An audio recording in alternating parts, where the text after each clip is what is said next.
Bueno, quiero invitarles para que volvamos nuevamente a el Evangelio según San Lucas. Hace 8 días estuvimos viendo algo muy importante y muy pertinente, y era aquella afinidad que tenemos como consecuencia de la paternidad de nuestro Dios acerca de nosotros. Y entonces entendíamos que la oración, más que un hábito, más que una actividad, más que un principio, una disciplina espiritual, es relación. Exactamente, es una relación. De ahí se desprende que nosotros podamos buscar a Dios. Yo me llamaba estos días leyendo algo acerca de las instituciones, leyendo algo, instituciones de Juan Calvino, leyendo algo acerca de Lutero, veía cómo ellos insisten en que si nuestro Dios es nuestro Padre y si nuestro Dios es el Todopoderoso y si nuestro Dios es el proveedor de todo, pues ¿qué es lo que nos corresponde a nosotros? Pedirle a Él, cada cosa solicitársela, nada es demasiado. A veces usted puede pensar, eso puede pasar con los seres humanos, recordemos la parábola que está aquí en Lucas 11. A usted le puede pasar con los seres humanos que sí, de pronto podemos llegar a rayar en ¿qué? En agotarlos, porque son humanos. Pero recordemos lo que dice Isaías 40:31. Nuestro Dios no se agota, no se fatiga, no se cansa. Desde el versículo 29, los hijos de los hombres, los jóvenes se cansan, flaquean, desmayan y se caen, pero los que esperan en el Señor tendrán nuevas fuerzas. Entonces, nuestro Dios no se agota. Nuestro Dios no se fatiga, y cuantas veces usted pide, y cuantas veces usted ruegue, y cuantas veces usted insiste, y cuantas veces usted suplique, y cuantas veces usted llame, Dios no le va a decir, vea este señor tan... No. De hecho, en Lucas 18, Él nos dejó una parábola de una dama que insistió ante alguien, ante un juez que no temía a Dios ni le temía a los hombres. Pero fue tanta la insistencia, y entonces nuestro Dios que nos dice que si Él que es bueno, ¿acaso no responderá a nuestra súplica y nuestras plegarias? Entonces queremos hoy nuevamente ya devolvernos a este capítulo que tratamos, capítulo no, a este pasaje, y mirar ya el modelo que pasamos de manera muy sucinta hace 8 días, y vamos a esbozar el modelo en conjunto para luego, si Dios nos da la oportunidad en su gracia, poder tratar cada uno de los puntos con mayor detenimiento. Decía un famoso puritano que cuando falla la oración personal, cuando falla la oración íntima, cuando falla nuestra comunión personal con Dios, todo se vino abajo. Todo se viene abajo. Entonces, por eso es muy importante y queremos tratar en extenso realmente todo este tema de la comunión con Dios. Todo este tema de desarrollar esa relación que ya tenemos. Mira que de hecho en Gálatas 4 se nos dice que cuando el heredero, es niño, él no entiende. Por eso es importante que vayamos a este modelo y que repasemos este modelo. De hecho, los grandes hombres de Dios insisten que el Padre Nuestro debe estudiarse mínimo 2 y hasta 3 veces en el año, debe repasarse, porque es una invitación a recordar nuestra relación y la importancia de nuestra comunión con Dios. Aquí vuelve y hace mella y es pertinente Juan 15:5. Separados de Él, nada podemos hacer. Por eso vamos a mirar entonces nuevamente Lucas 11 del versículo 2 al versículo 4. Vamos a mirar este modelo y, como les digo, vamos a esbozarlo de manera muy sucinta, obvio, sin ser de pronto livianos, ¿cierto? Ni de pronto groseros con la profundidad que tiene el tema. Pero vamos a hacer un pequeño esbozo para que nos quede el marco, para establecer como el marco mental y luego empezar a trabajar con la gracia de Dios, de acuerdo a los sábados que Él nos brinde, cada uno de estos puntos que es muy importante. Hace 8 días que vimos, yo creo que agotamos muy claramente el primer punto cuando dice que Padre Nuestro. Agotamos no en todo lo que se puede, porque podríamos estudiarlo un año completo y no verlo en plenitud. Pero sí entendimos que nuestro Dios es nuestro Padre y que nosotros clamamos a Él porque tenemos una relación personal e íntima, nos nace. Por eso dice que el Espíritu que Él ha puesto en nosotros, ¿qué? Clama. El espíritu que hay en nosotros clama. ¿Clama qué? Que Él es nuestro Padre. Entonces hay una afinidad de naturaleza, de nacimiento espiritual. Por eso recordábamos Juan 1, 12 y 13, ¿cierto? Mas a todos los que le recibieron, a los que creen en su nombre, ¿qué poder les dio? Ser hechos hijos de Dios. Entonces, gloria a Dios, porque creo que ese punto lo hemos visto, ¿cierto? En extenso, acerca de nuestra relación con Dios por parte de los creyentes. Entonces, convencidos de que ha quedado claro, vamos a mirar entonces de manera muy respetuosa este modelo que el Señor Jesús le enseñó a sus discípulos y vamos a revisar cómo nos puede enriquecer a nosotros. Entonces, visto el primer punto, Padre nuestro, nos corresponde revisar aquella otra palabra que dice ahí en el versículo 2. ¿Que está en dónde? En los cielos. De pronto mucho no se agota, ¿no? O no se le hace énfasis a este punto, pero vale bien la importancia de entender realmente de que Él esté ahí por encima, sobre y más allá de todos. Revisemos un poquito Apocalipsis 4. Hay una escena muy espectacular acerca de la adoración espiritual. Yo sé que Apocalipsis es un libro que nos genera mucha aprensión.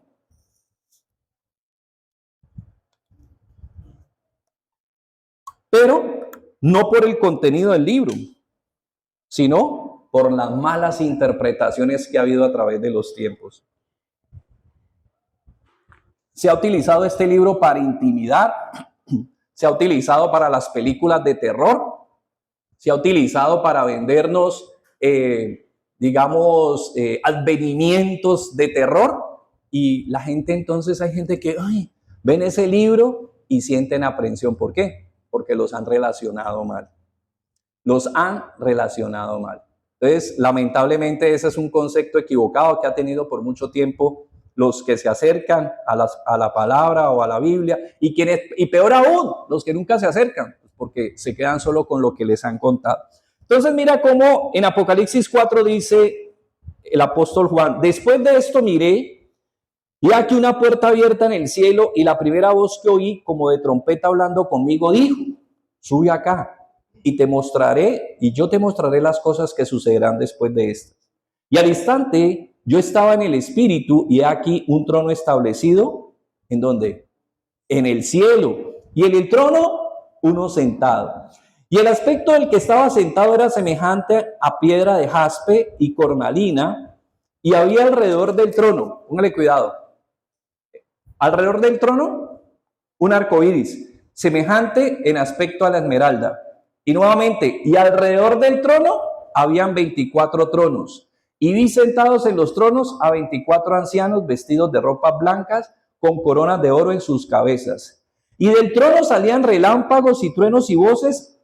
¿Y dónde? Delante del trono 7 lámparas de fuego, las cuales son los 7 espíritus de Dios. Y delante del trono había como un mar de vidrio semejante al cristal. Y junto al trono y alrededor del trono 4 seres vivientes llenos de ojos, delante y detrás. ¿Qué había sobre el trono? Nada.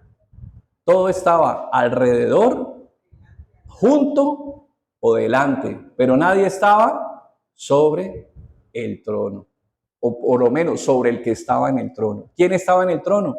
Nuestro Padre. Él está ahí. Nuestro Padre, que está ¿en dónde? En los cielos. Pero el hecho de que nuestro Padre está en los cielos, tengamos cuidado con esto. Eso significa, obviamente, que Él tiene una autoridad que está por encima de todo. Significa que Él está por encima de toda la creación, de todo lo que existe. Los hombres que estudian el espacio y que estudian el universo, pues cada vez se sorprenden más acerca de la inmensidad del universo, de su grandeza, de la incapacidad de comprenderlo. Pero lo que estamos entendiendo, lo que significa que nuestro Dios está en los cielos, significa que Él está más allá de toda esa creación que nos sorprende y que tanto admiramos. Eso significa que Él es inaccesible, pero se hizo accesible porque Él quiso. O como lo ha dicho también otro teólogo, Él es el desconocido que se ha hecho conocer porque Él así lo ha querido. Pero no es porque nosotros en nuestra capacidad seamos tanto capaces de acceder como capaces de conocerlo, sino porque ¿qué? Porque Él nos ha provisto la gracia de ¿qué? De conocerlo y acceder a Él. ¿Por qué digo esto? Para que no nos confundamos pensando que porque tenemos una relación con Él y porque Él nos ha permitido acceder y porque Él se ha hecho conocer y porque Él se ha revelado, entonces nosotros ya sabemos todo acerca de Él y de pronto podemos pensar de Él como alguien limitado como nosotros o creado. No. Parte de lo que significa que está en los cielos es que está más allá de nuestra comprensión. Por eso Salomón cuando consagraba el templo, él decía, tú que estás en los cielos, él decía, los cielos de los cielos y los cielos no te pueden contener. Claro, algunos hablan, no, que es que está hablando de los 3 cielos, pero no es tanto el énfasis de que sean 3 cielos. El punto es que está de manera inaccesible, maravillosa, lo llena todo, lo abarca todo, lo contiene todo, lo satura todo. Él está por encima de todo. Y lo importante entonces es entender que Él está en ese lugar excepcional y maravilloso. Dice alguien, Él está en los cielos, en su trono. En esto consiste su existencia suprema. Él está allí de cara a nuestros deseos, a nuestras necesidades grandes y pequeñas, de cara a nuestros ideales, a nuestros principios, a nuestra sabiduría y a nuestras naderías, de cara a nuestra humanidad, de cara a nuestro animalismo. He aquí el juez, el rey que dispone de nosotros, que a veces reina contra nosotros, en todo caso, siempre sobre nosotros. Siempre es el mismo y sin embargo nunca el mismo, porque siempre es nuevo cada mañana. Está siempre presente, solo Él es eterno haciéndose presente a nosotros. Es la libre gracia y la graciosa libertad, la persona a la que todo está sometido, a la que todo está confiado, entre cuyas manos todo puede y debe servir. Ha servido y servirá. Y ahí, en pocas palabras, a quien nosotros nos dirigimos, no por propia iniciativa, sino porque somos invitados, llamados a hacerlo. Tenemos la libertad de dirigirnos a Él. Esta libertad se nos ha dado. No es nuestra, no es natural. Esta es la libertad de los hijos de Dios, la libertad de la palabra y la libertad del Espíritu. Gloria a Dios. Él está por encima de todos nosotros. Todo converge en Él y todo procede de Él. El Salmo 104 dice que Él abre su mano y toda su creación es que satisfecha. Esa es la enormidad de nuestro Dios. Entonces, este primer punto es muy importante para que recordemos que nuestro Dios está ¿en dónde?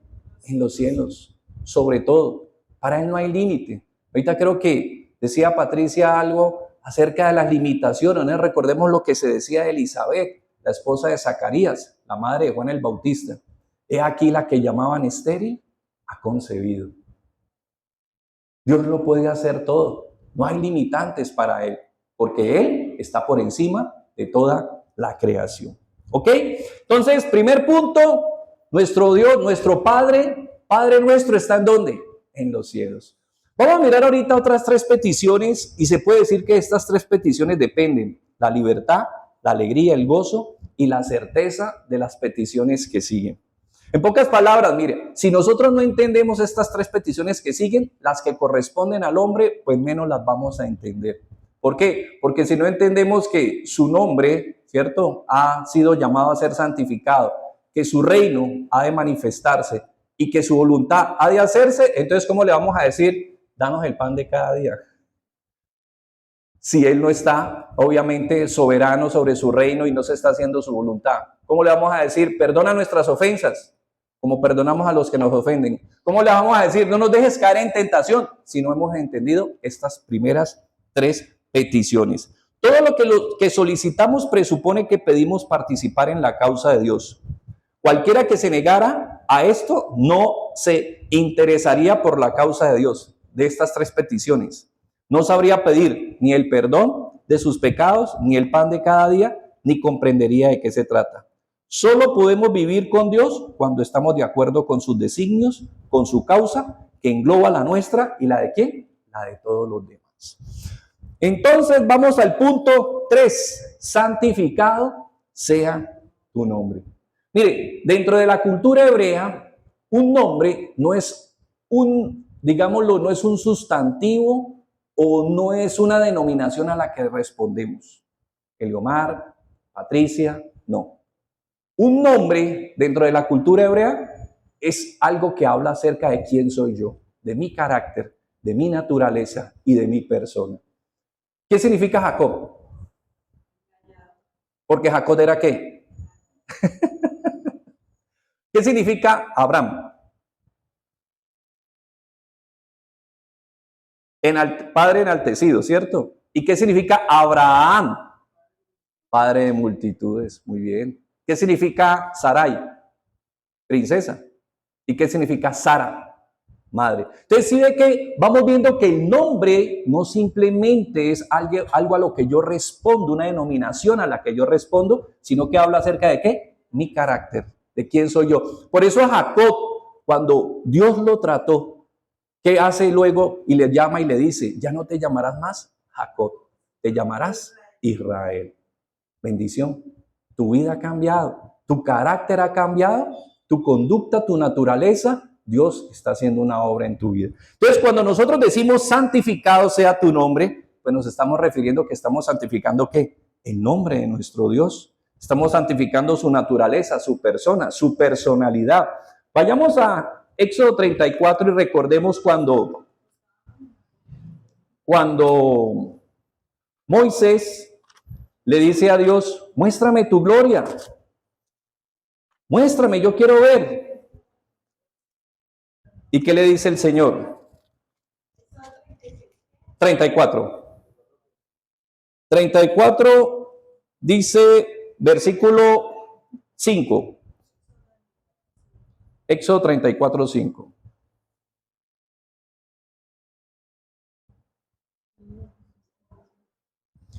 Y Jehová descendió en la nube y estuvo allí con él. ¿Qué estuvo haciendo? Porque su nombre dice todo acerca de él. Es más, pues Dios no responde propiamente un nombre porque él nunca se manifestó con un nombre. Los hombres son los que le llaman, se refieren a él. Pero cuando Moisés le dijo, ¿de parte de quién voy? ¿Qué contestó él? Yo soy.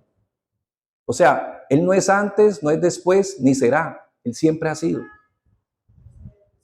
Yo soy el que permanezco, el que estoy. Antes de que la creación existiera, él ya era. Y si la creación deja de ser, él seguirá siendo. Y por eso dice luego, y pasando Jehová por delante de él, proclamó, mira su nombre, Jehová, Jehová, fuerte, misericordioso y piadoso, tardo para la ira. Mira que habla, mira lo que ya está hablando, ¿qué? Del carácter de nuestro Dios.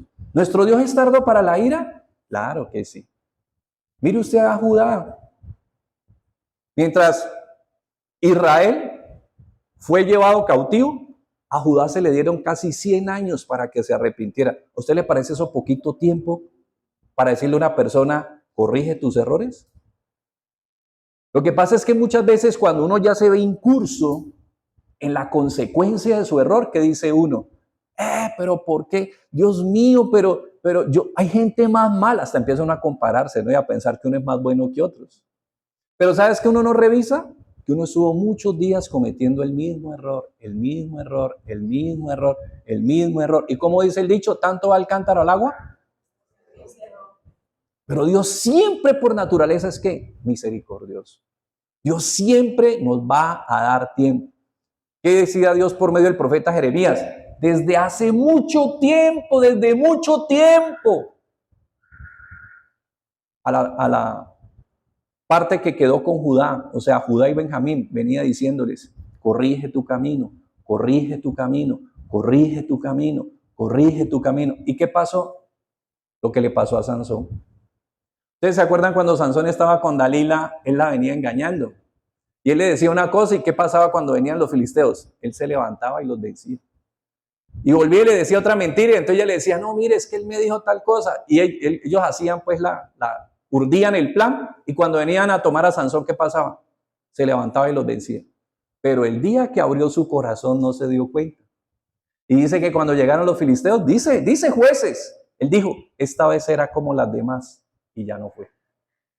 Y eso es lo que a veces suele pasarnos a nosotros con Dios.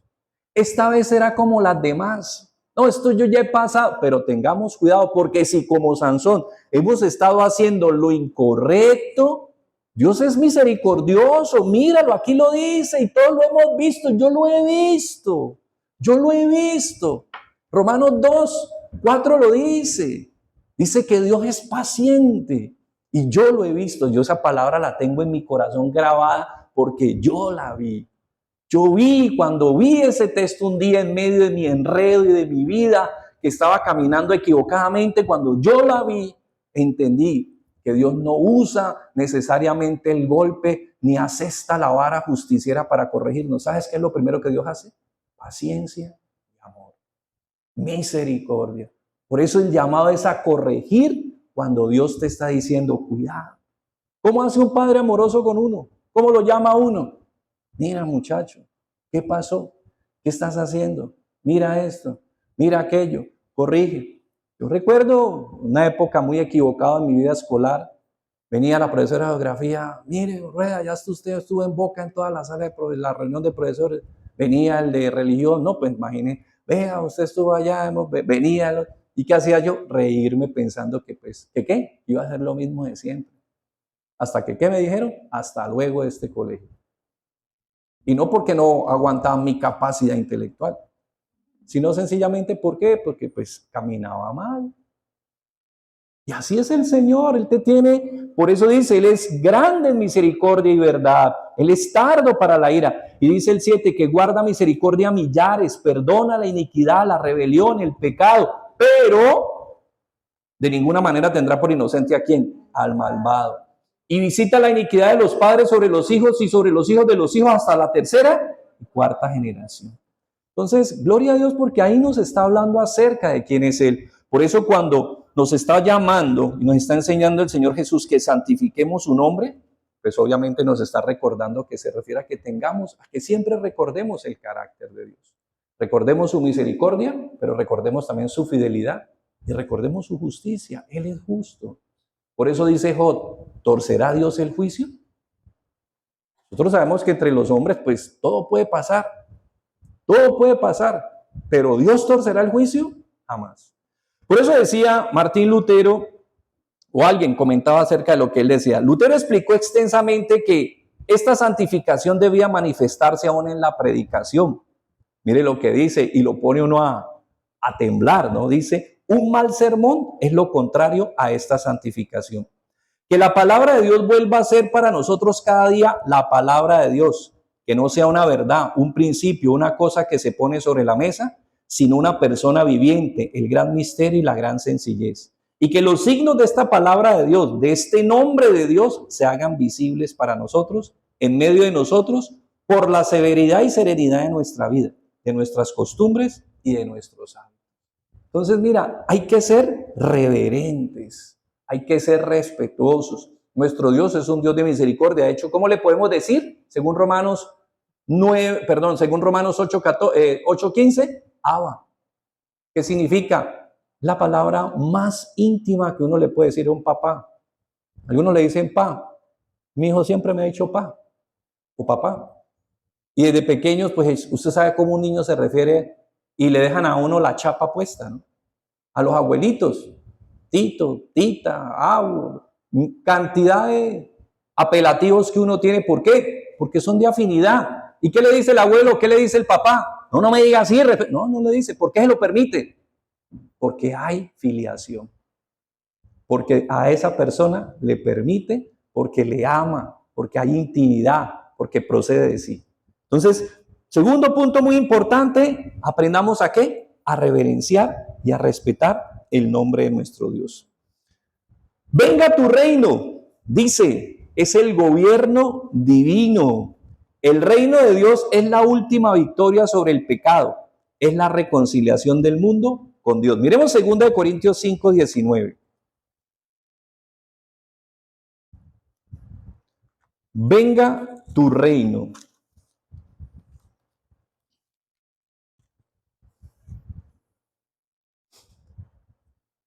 Que Dios estaba en Cristo reconciliando consigo al mundo, no tomándoles en cuenta a los hombres sus pecados, y nos encargó a nosotros la palabra de la reconciliación. Que venga tu reino. ¿Se acuerdan cuando Jesús estaba preso Y Pilato le decía, ¿acaso tú no sabes que yo tengo el poder de liberarte del poder? ¿Qué le dice el Señor Jesús? Mi reino no es de este mundo. Si yo quisiera y fuera la voluntad de mi Padre, mi vida no depende de lo que tus manos puedan decidir por mí, ni depende de la autoridad que tú tienes del Imperio Romano. Mi vida depende de quién? Del reino de los cielos. Que venga tu reino. Claramente el Señor tenía entendido que su reino no era de este mundo. Y entonces esta reconciliación es la consecuencia. Hay un mundo nuevo, hay un nuevo cielo, una nueva tierra que son nuevos porque ha entrado la paz de Dios y han sido envueltos por ello.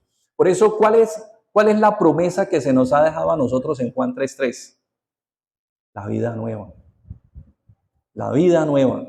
Y fue la respuesta que le dio Jesús ¿a quién? A Nicodemo.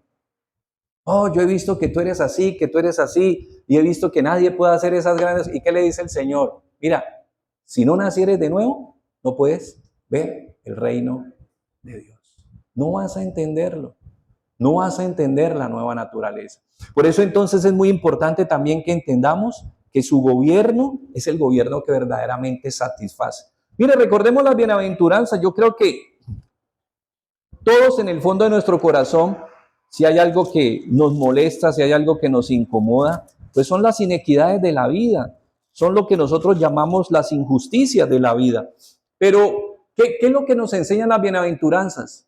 ¿Quién es el único que puede responder a todas estas injusticias de la vida, a las injusticias sociales, a las injusticias del mundo, a la inequidad del mundo? ¿Ustedes no se acuerdan que había un vallenato que hablaba, creo que se llama, yo no me acuerdo cómo es que dice, pero habla de que Dios, ¿por qué le da más a unos y le da menos a otros?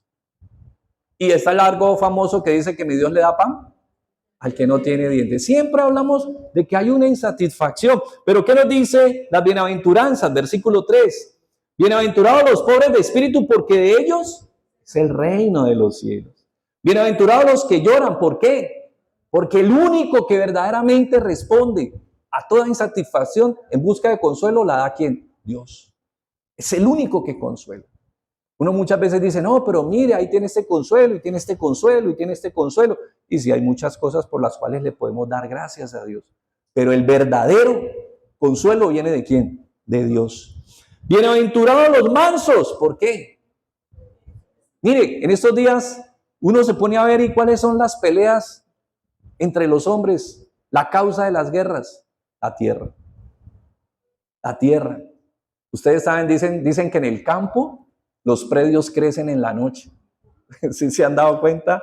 ¿Han oído ese dicho? En el campo los predios crecen en la noche. ¿Por qué? Porque por la noche los unos y los otros van a ir y se corren la cerca. Corren la cerca para agrandar el territorio de ellos. Las tierras crecen en la noche. Increíble como la naturaleza. Pero sabemos que no es la naturaleza, es la codicia del hombre. ¿Y qué es lo que está diciendo ahí? Que finalmente los mansos, ¿qué? Heredarán la tierra. Los que confían en el Señor. Bienaventurados los que tienen hambre y sed de justicia. Finalmente, ¿quién va a saciar en cada uno de nosotros esa hambre y esa sed de justicia? Dios. Siempre vamos a ver las inequidades, siempre, siempre, siempre. Vamos a ver personas que están viviendo, como dice Eclesiastés, yo he visto reyes a pie y he visto siervos en caballo. Siempre vamos a ver este tipo de diferencias, pero ¿quién las satisface? Es Dios. Bienaventurados los misericordiosos, ¿por qué? Porque alcanzarán la bendita misericordia de nuestro Dios. Los de limpio corazón verán a Dios. Y bienaventurados los pacificadores, porque ellos serán llamados ¿quién? Amén. Bienaventurados aún quienes, mire, los que padecen persecución por causa de la justicia, porque de ellos ¿qué es? El reino de los cielos. Entonces, gloria a Dios, cuando nosotros decimos, Señor, venga a tu reino, estamos entendiendo que no es para ajustarnos a lo que el hombre, el mundo, la corriente y la sociedad creen. Muchas veces es para vivir al margen de eso. Muchas veces es para decir, no es así. Mira la tendencia. Tú vas y ves el entorno social y el mundo y tú ves que la gente tiende aún a terminar viviendo de acuerdo a cómo viven los demás. A nosotros no se nos ha llamado a vivir como viven los demás. Se nos ha llamado a vivir teniendo como ejemplo ¿a quién? A Jesucristo. A Jesucristo. La gente no, mira, es que eso es lo que se hace. No, es que eso es lo que todo el mundo está haciendo. Ah, no, es que todo el mundo lo hace. Ah, no, es que eso es así. No, es que todos andan diciendo que es así. No, nosotros no vivimos de acuerdo a eso. Por eso cuando decimos, venga a tu reino, ¿qué estamos diciendo? No es como los demás piensan, es como Dios nos está enseñando. Muy bien, hágase tu voluntad. Hágase tu voluntad. El plan divino. ¿Se acuerdan hace 15 días de qué estábamos hablando? Romanos 8:28. Prácticamente, ¿qué es Romanos 8:28? Es eso. Es decir, Señor, hágase tu voluntad. Muy reverente, obviamente. Eso es un tema que lo tratamos con mucha santidad y con mucha reverencia, porque el hecho de que uno trabaje ese tema, que uno comparta ese tema, que uno exponga, que uno estudie ese tema, no significa que uno ha pasado o aprobado la materia. Todos estamos en proceso de transformación. Cuando llega la prueba es cuando cada uno de nosotros se ve como es. Recordemos a Job. Recordemos a Job. Job era un hombre prestante, era un hombre reputado, era un hombre socialmente reconocido, era un hombre que dice que aún los del pueblo, los ancianos a la entrada, todos lo reverenciaban, todos lo reconocían. Era un hombre que cada vez que sus hijos hacían algo, él pues por curarse en salud iba y buscaba, y podemos nosotros decir, hombre, Job definitivamente era un gran hombre. Pero, ¿qué pasó después de que pasó por la prueba o por el proceso divino? Se conoció a sí mismo. Y eso es lo que muchas veces Dios hace cuando se hace su voluntad. ¿Qué permite? Que nos conozcamos. Mire, uno en el fondo, yo no sé si a usted le pasa, yo les voy a confesar un pecado en mi vida. En el fondo, uno a veces cree que es mejor que otros. Y que uno es bueno y que hay gente mala. Pero ¿sabe qué dice Romanos 3:10? Que no hay ni uno bueno. Pero le digo, es un pecado porque uno cree que uno es mejor que otros.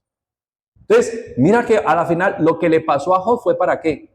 Para que él aprendiera a conocerse. ¿Cómo concluye finalmente Job después de tantas veces que insistió? Porque él dijo, no, es que mire, es que déjeme hablar con Dios y yo sé que Dios me va a vindicar. Permítame hablar con Dios. Yo sé que voy a, y yo sé. Y finalmente, ¿cómo culmina? Uy, Señor, yo no te conocía. Ahora me arrepiento. Porque uno en el fondo cree que uno, ¿qué? ¿No hace milagros? Porque no tiene tiempo. Entonces, cuando uno dice, hágase tu voluntad, recordemos Mateo 26:42 a nuestro Señor Jesús. Increíble, ¿no? Nuestro Señor Jesús vino a enseñarnos que Él vivía con una pasión. ¿Cuál era esa pasión? La voluntad de Dios.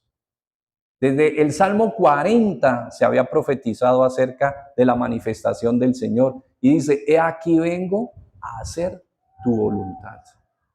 Mateo 26:42 dice, otra vez fue, recordamos la noche de Getsemaní, está a vísperas de ser entregado a la cruz. Otra vez fue y oró por segunda vez diciendo, Padre mío, si no puede pasar de mí esta copa sin que yo la beba, hágase tu voluntad.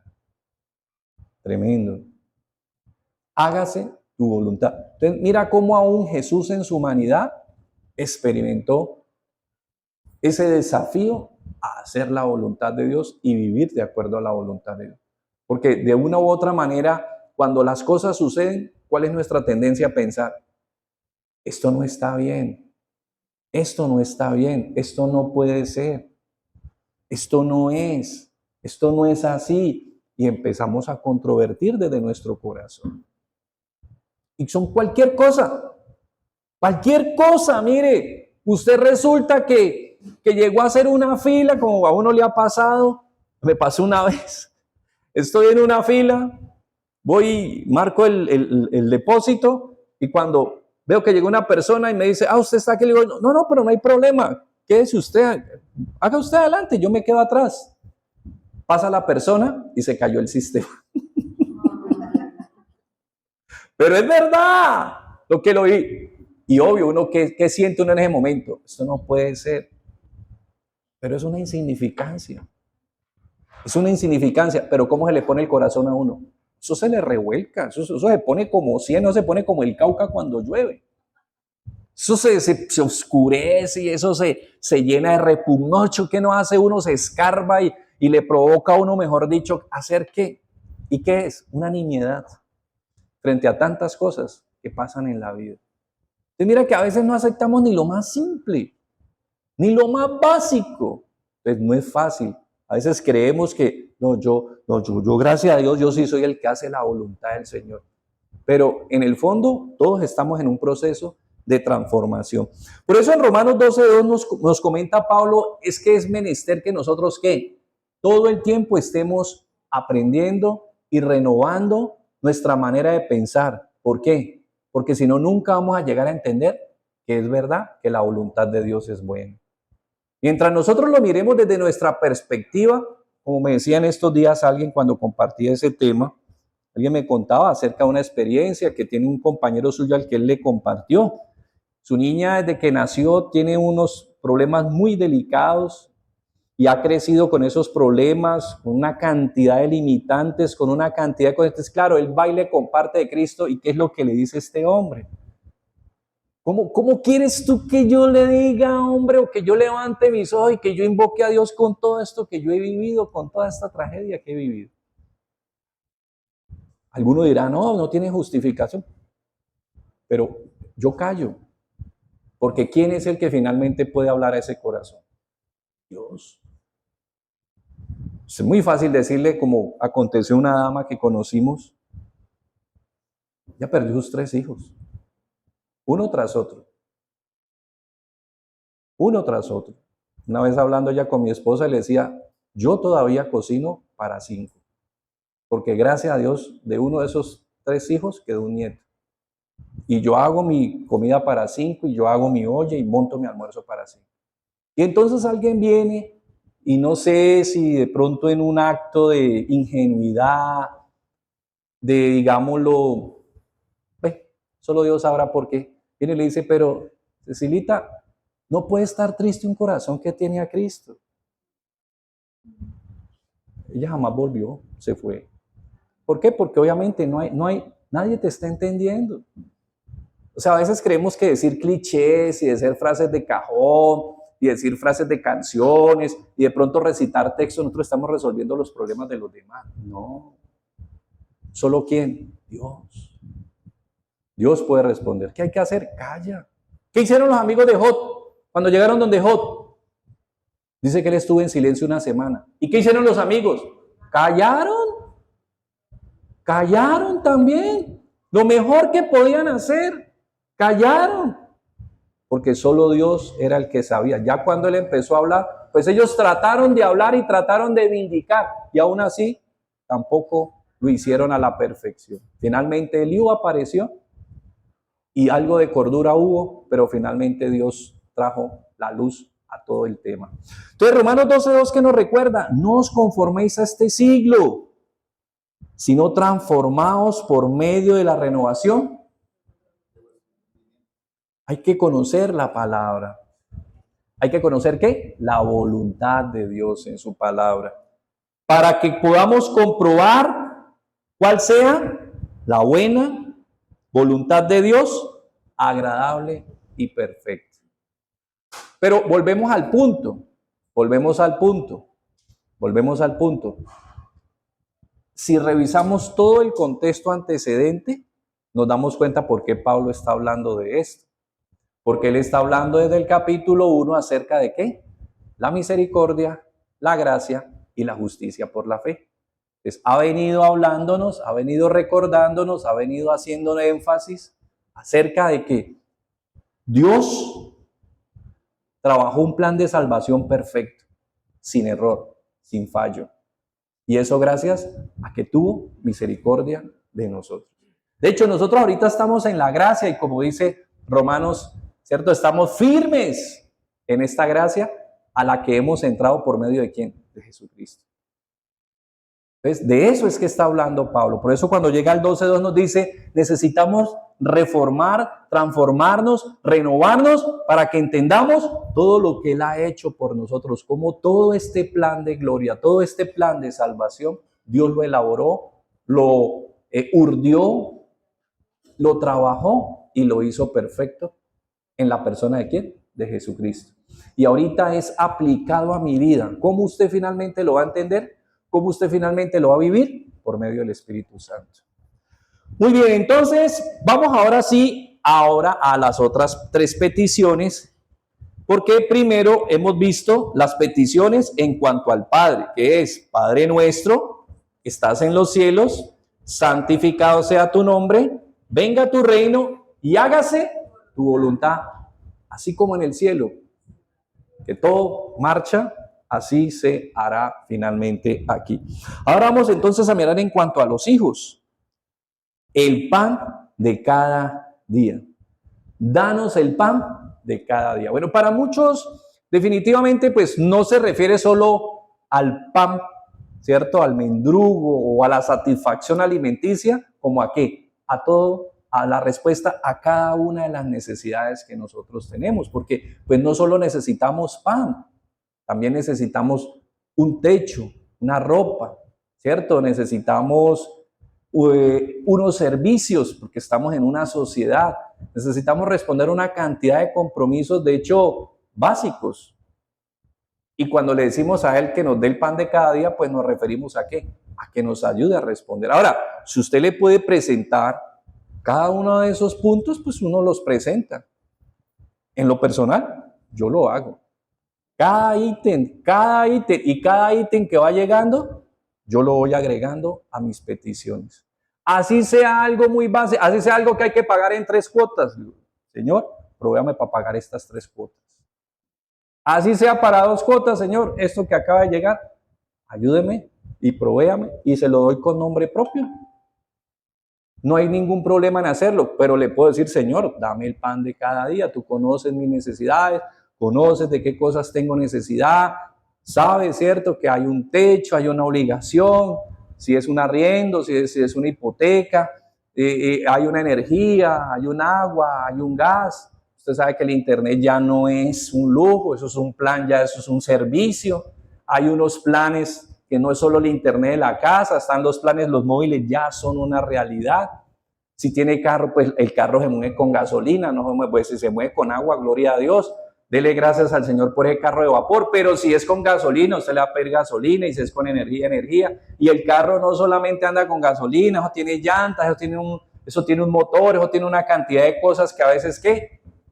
Increíble, Dios hace milagros porque sacan la mano. Imagínense, al carro le sale una mano. No, mentiras, esas cosas necesitan mantenimiento. Y entonces todo eso tiene, usted se viste.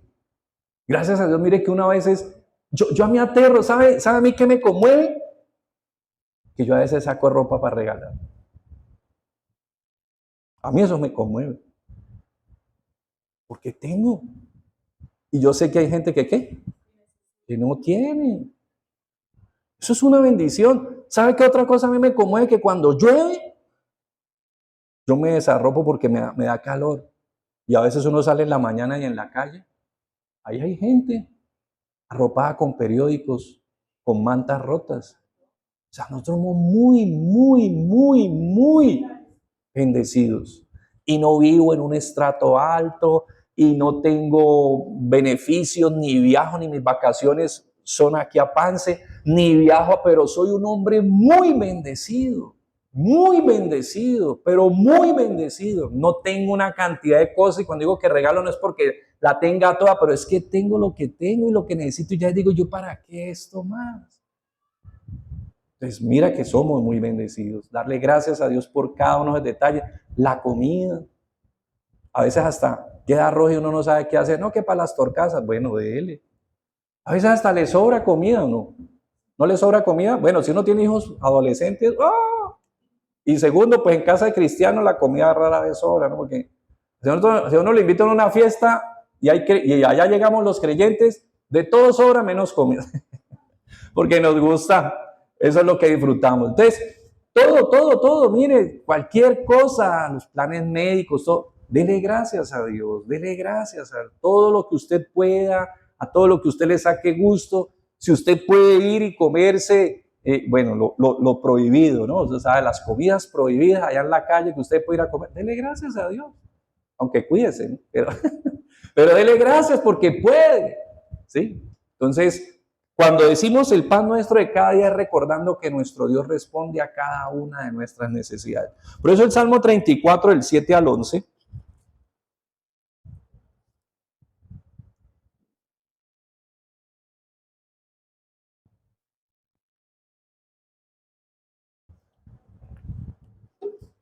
nos enseña el salmista acerca de gloria a Dios por los que hemos aprendido. Mire, qué bendición es el temor del Señor. Todos entendemos, o bueno, si no han entendido, el temor no se refiere al miedo, no. El temor es al respeto. Como hablábamos ahorita cuando él proclamaba su nombre. De su nombre se desprende que yo tenga respeto, porque conozco qué, cuál es su carácter. Yo sé quién es él. Entonces el temor de Dios dice, el ángel de Jehová acampa alrededor de quienes y los defiende. Gustad y ved que cómo es el Señor. Él es bueno. Dichoso el hombre que confía en él. Vuelve y nos recuerda, temed a Jehová, vosotros sus santos, pues ¿qué? Nada falta a los que le temen. Y mire la naturaleza, aún dicen que ¿quién es el rey de la naturaleza? El león. ¿Ustedes han visto los documentales de felinos? Cada rato hay documentales donde cuando llega el verano, la pasan cruel. Algunos cachorritos mueren de inanición. Es muy duro. Eso del África es muy romántico en fotos, pero estas criaturas tienen que pasar momentos y hay gente que les dedica y los filma y uno dice, hola, qué triste. Pero mira lo que dice aquí, los leoncillos necesitan, tienen hambre, pero los que buscan a Jehová no tendrán falta de ningún bien. Venid, hijos, oídme, el temor de Jehová os enseñaré. Mire, qué importante es aprender a buscar a Dios, a ser reverentes con Él. Aún los leoncillos tienen hambre y pasan días sin comer, muchos días a veces, y que no llegue, hasta que por allá da papaya a una criatura y tenga, y ahí sí, pero pasan momentos difíciles. Pero los que temen al Señor no tendrán falta de ningún bien. Perdona nuestras ofensas. Perdona nuestras ofensas. Punto muy importante, miren. Aquí es un tema entre nosotros y Dios. Y entre Dios y nosotros. ¿Por qué? Yo no sé, hace algún tiempo, pues tantas veces, tantos que han pasado, no sé cuántos ni de cuáles, pero sí recuerdo que fue la de Columbine. Unos jóvenes asesinaron a unos compañeros en una escuela. Y entonces algunas personas con una gran iniciativa, pues unas personas no, sobre todo unos jóvenes con gran iniciativa, salieron con unas pancartas a la calle y escribían, nosotros los perdonamos. Y entonces alguien se preguntaba y decía, ¿y quiénes son ellos para decir que los perdonan si ellos no tienen víctimas? ¿A quién le corresponde perdonarlos? A los que fueron víctimas. A veces la gente es muy romántica. Y eso era lo que se planteaba dentro de ese editorial teológico. ¿Quién es el que debe otorgar perdón y quién es el que debe pedir perdón? El protagonista, no los terceros. Entonces, estos salieron unos chicos que no tuvieron nada que ver y que pues se identificaron con la situación difícil de los chicos y entonces salieron con unas pancartas a decir nosotros los perdonamos. ¿Y en qué te agredieron? No, pero pues es que como están sufriendo, no, pues tú no es, discúlpeme, pero ahí sí como una famosa orquesta del país hermano se llamaba, ¿no? Los nada que ver. Ellos son nada que ver. Entonces, el perdón es un tema entre quién? Entre Dios y nosotros, entre el ofendido y los ofensores, o entre nosotros y quien nos ofende, o entre nosotros y a quien nosotros ¿qué? Hemos ofendido. Entonces es muy importante recordarlo, pero Pablo en Efesios traza una base muy importante, ¿no? Que de hecho ya Jesús la había tratado en Mateo 18, con aquella parábola de el famoso hombre injusto, a quien ¿qué?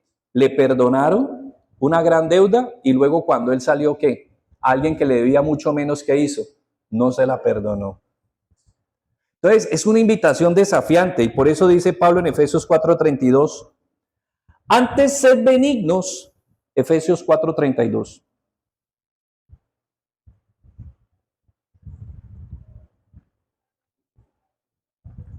Cuando está hablando, aquí está en el acápite, esta idea se desprende del versículo 17 de Efesios 4, donde Pablo está hablando acerca de que nosotros no somos igual a todos los gentiles. En pocas palabras, nosotros no somos igual a toda la gente. ¿Por qué?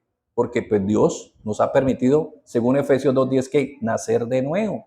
Entonces nosotros no somos iguales a todo el mundo. Si tú has nacido de nuevo, tú ya no eres igual a todo el mundo. ¿Tú eres qué? Una nueva criatura.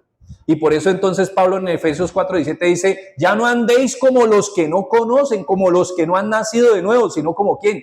Como los que han nacido de nuevo. Y por eso en el versículo 32 dice, antes sed benignos unos con otros, misericordiosos, perdonándoos unos a otros, como también. Esa es la base. La base es su relación con el Señor. La base es como usted haya entendido lo que Dios ha hecho por mí. Y a mí me corresponde hacerlo, mire. Hay eventos muy desafiantes, pero cada uno es quien sobre este punto sabe que corresponde que Dios nos ayude a perdonar. Por eso, en Marcos 11,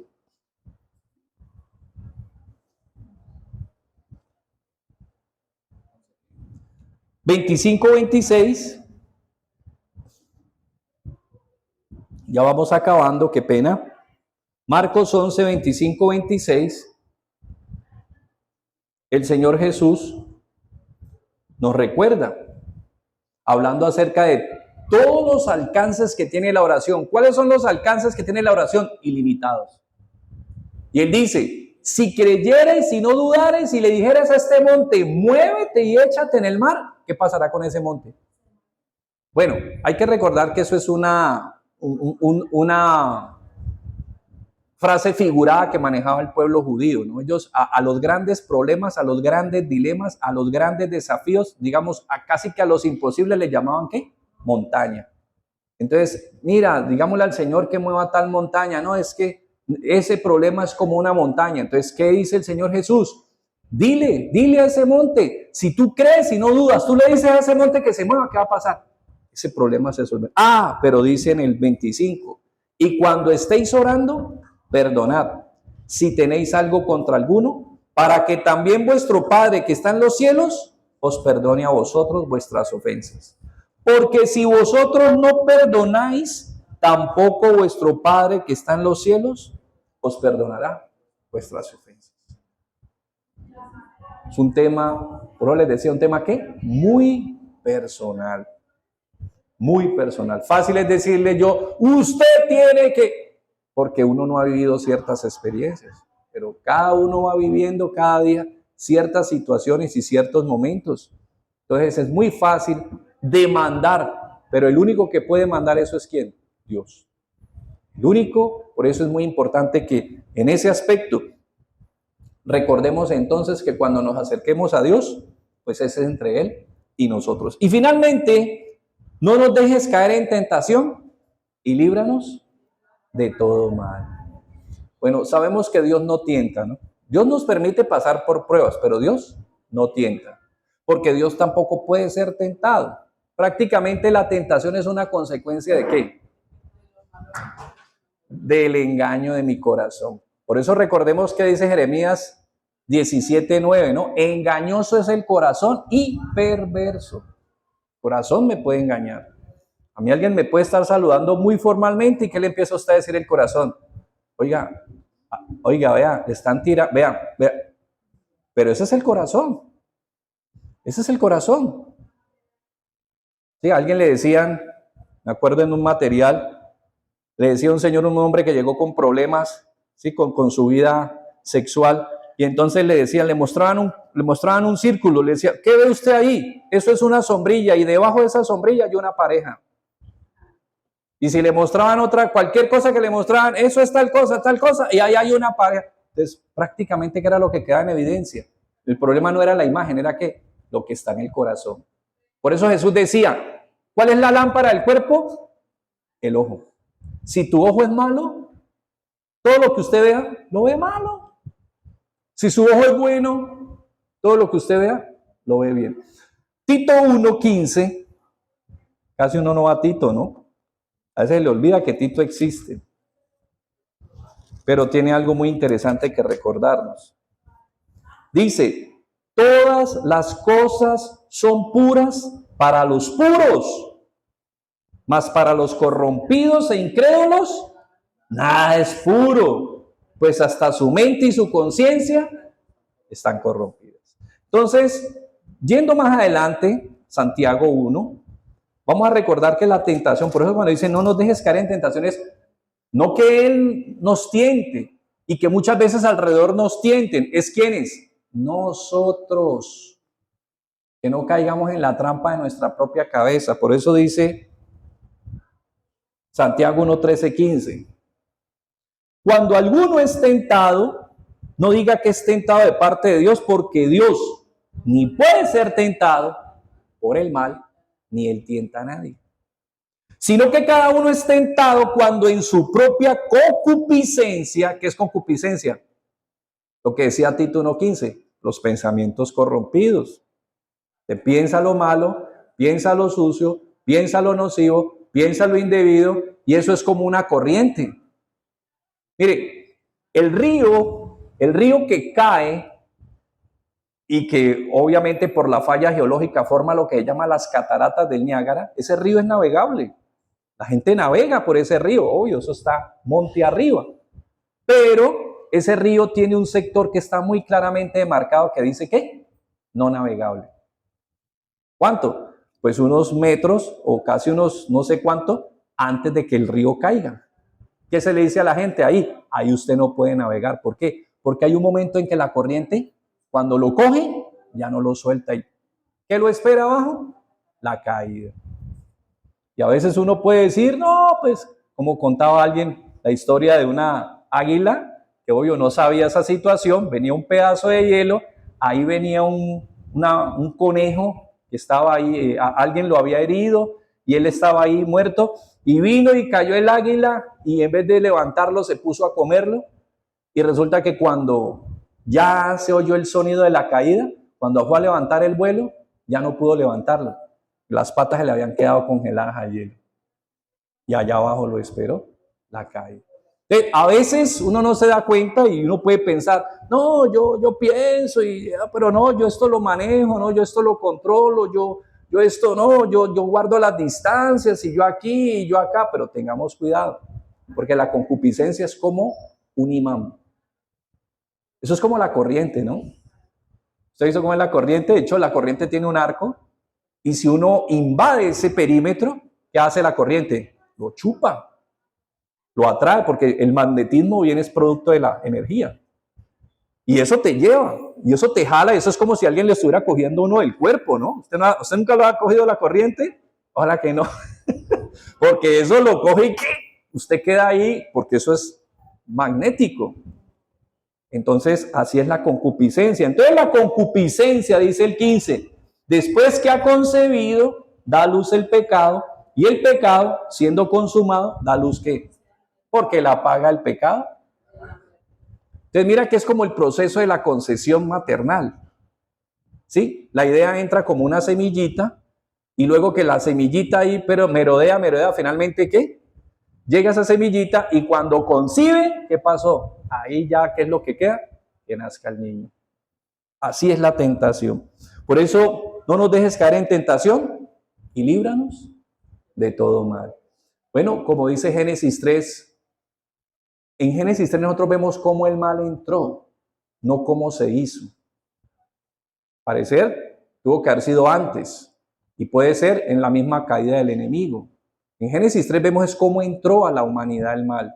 ¿Y qué nos damos cuenta? Que entró, llegó. ¿Y cómo llegó? Por medio del engaño. Primero engañó a Eva, luego engañó a Adán, y finalmente el pecado entró a toda la humanidad. Por eso, no nos dejes caer en tentaciones, mas líbranos. Así el mal entró a la humanidad. Entró por medio del engaño. se nos mete, se nos cuela por cualquier endija. A veces el mal es como el agua. El agua es difícil repelerla, difícil aislarla, ¿sí? Cuando está mucho tiempo en alguna parte, ¿qué hace finalmente? Ya encuentra alguna porosidad y ¿qué hace inmediatamente? Se va a permear. Por eso entonces aprender a decirle a nuestro Dios que Él nos guarde, que nos cuide. Por eso nos decía, para finalizar con respecto al mal y a la tentación, el Señor Jesús en Mateo 26:41. Velad y orad para que no entréis en tentación.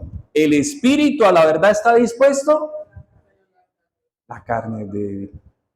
Podemos tener las mejores ideas, los mejores, pero lo importante es mejor que vale más. Dice un algo popular, ¿no? Eso con respeto pues de nuestra fuerza pública, pero es una manera de decirlo, ¿no? Es mejor la seguridad que la policía. En pocas palabras, ¿qué es lo que te dice? Cuídese, tenga parámetros, protéjase, rodéese bien, no se junte mal, no se ubique donde no debe ser, no entre donde no debe entrar, no lea lo que no tiene que leer. O sea, cuídese, cuídese. Mire, dicen, estaba viendo la historia para que oremos de unos chicos en un colegio que como fin de año a ellos los llevaban a navegar por un lago muy famoso de Canadá, Quenisquei creo que se llama. Y finalmente sí, eran como 5 canoas con adultos, pero pues eso para ellos era una gran aventura, pero el lago es muy delicado. Y pues para resumirles la historia, 13 de esos niños fallecieron en una de esas excursiones. Pero ¿sabe qué decía cuando estaba yo leyendo la historia? Que es una historia condensada de Reader's Digest. Decía, en el lago Quenisquei poca gente ha fallecido. ¿Por qué? Porque todos saben que es temible y se cuidan de él. No habían fallecido pocos porque lo navegaran mucho, sino porque ¿qué? Poco lo navegan y pocos se meten y pocos se arriesgan. Por eso es mejor que guardar las distancias. Pocas tragedias tiene el lago porque la gente lo evita. Y asimismo la vida nuestra, pues no se expone a lo que no tenga que exponerse, pues mientras uno se margina. Obviamente cuando estamos hablando de ¿qué? Del mal y de la tentación, pero bueno, las circunstancias a veces pueden ser accidentales y llegar en cualquier momento, pero mientras uno pueda cuidarse de toda tentación y también guardarse del mal, pues mientras mantengamos distancia, mejor para nosotros. Amén. Padre, te damos muchas gracias, bendito Rey, por este nuevo día, por este nuevo tiempo y este nuevo espacio que nos has regalado. Especialmente permitirnos hacer un pequeño, muy rápido, tal vez muy sucinto esbozo de este hermoso modelo que es el Padre Nuestro. Quienes lo estudian y lo han estudiado por tanto tiempo y a profundidad, dicen que tiene muchas maneras de abordarlo, muchas maneras de presentarlo, muchas maneras de tratarlo, muchas maneras de profundizar, pero lo que todos concluyen es que es un modelo perfecto, Señor. Muchas gracias, Señor Jesús, porque hoy tú nos recuerdas lo importante que es tener en cuenta lo primero. Y es que esta oración nos enseña a buscar la gloria de nuestro Padre sin desestimar nuestras necesidades. Por eso te decimos, Padre de los cielos, bendito, santo es tu nombre, Señor. Por eso tú continuamente desde Levítico nos recordabas, sed santos porque yo soy santo. Ayúdanos, Señor, a guardar nuestra vida y nuestro corazón. Y por ello el mismo apóstol Pedro nos lo repetía. Si vosotros invocáis a Dios por Padre, tengamos temor, recordando reverentemente que tenemos una identidad con Él. Asimismo, Señor, tú estás en los cielos, lo cual nos recuerda que definitivamente estás por encima de todo, sobre todo y ante todo. Nadie está encima de ti. Gracias, Rey bueno, porque definitivamente tu reino ha de ser una realidad entre nosotros. Y hoy nos gozamos sabiendo que aunque vivimos en un mundo, en una sociedad y en un sistema, como tantas veces nos recuerda tu palabra, somos peregrinos y somos extranjeros en él. Así también, Señor, que tu voluntad sea hecha cada día y que tú nos enseñes, Señor, a entenderla con la ayuda de tu luz y de tu verdad. Gracias por tu provisión. Gracias, Señor. Somos hombres en medio de las precariedades en comparación a quienes tienen mucha abundancia, somos hombres, somos familias, somos hogares, somos hijos tuyos muy bendecidos, Señor, muy cuidados por ti. Y en iguales términos, Señor, te damos gracias porque solo tú conoces nuestra lucha con el rencor, tú conoces nuestra lucha con el resentimiento y solo tú tienes el poder para ayudarnos a perdonar. Y finalmente, Señor, cuídanos. Señor, tú nos enseñabas en tu palabra que lo que contamina al hombre no es comer con las manos sucias. Bueno, biológicamente tal vez, pero lo que realmente contamina el espíritu del hombre es lo que sale de nuestro corazón. Guárdanos, Señor, guárdanos de todas aquellas cosas que nos contaminan y cuídanos de toda tentación y no nos dejes caer en ella y líbranos de todo mal. Te lo pedimos en el nombre glorioso de nuestro Señor Jesucristo.